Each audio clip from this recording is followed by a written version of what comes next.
முன் சைடு துணியை விட பின் சைடு துணி தான் நம்ம வந்து 1/4 இன்ச்சு விட்டு இது பண்ணுற மாதிரி. இப்போ என்ன பண்ணால் இந்த இதை வந்து இந்த பிசுரை மட்டும் லைட்டாக இப்படி மடிச்சுட்டு இது மேலே அப்படி வைக்கணும்.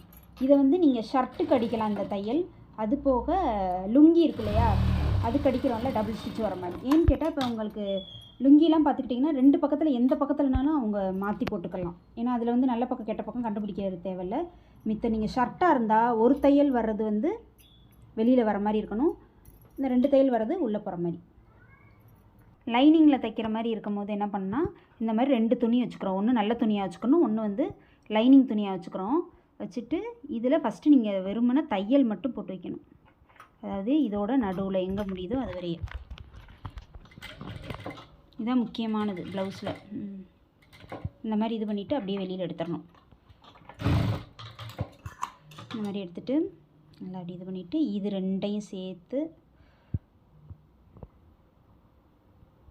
இப்படி, அதாவது அந்த மாதிரி இருக்குல்ல விரித்து, இது 2ஐயும் இதோட 2ஐயும் சேர்த்து இந்த பக்கமும் இதோட 2ஐயும் சேர்த்து இந்த பக்கமும் இப்படி பிடிச்சிக்கிறீங்க.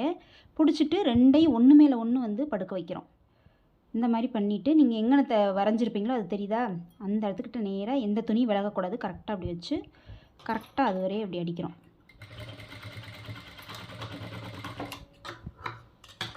இப்போ என்ன பண்ணால் இது 2ஐயும் நீங்கள் விரிச்சிட்டு பார்த்தீங்கன்னா தெரியும். 2 பக்கமே நல்லா நீட்டாக இருக்கும், தையல் தெரியாது, உள்ளே போயிடும்.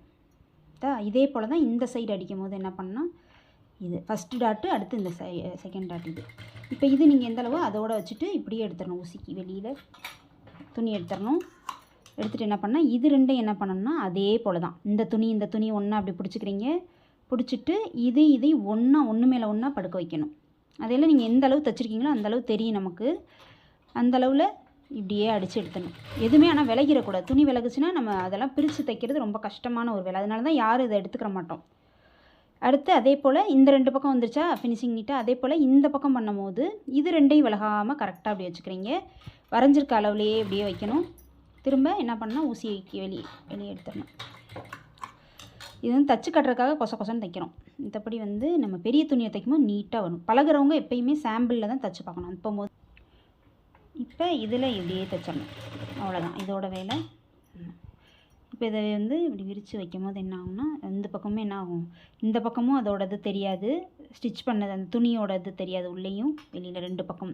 ஆனால் ஏதாவது மிஸ்டேக் அப்படின்றப்ப நம்ம பிரிக்கிறது ரொம்ப கஷ்டம். தைச்சிட்டு அவங்க போடும்போது கஸ்டமர் போடும்போது பிரிச்சுட்டு போடும்போது கஷ்டம். அதனால் நம்ம எப்பயும் போல் நார்மலாக தைக்கிறது தான் சரியானது.